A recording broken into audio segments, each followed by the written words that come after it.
All right, making some progress. Started at our sink base, plumbers, fixing plumbing so we can slide cabinets in.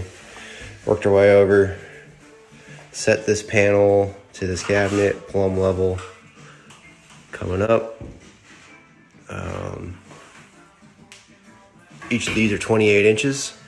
So we had to scribe this panel to the wall. In order to do that, set these ones at 27 1/4. And then took 3/4 of an inch off.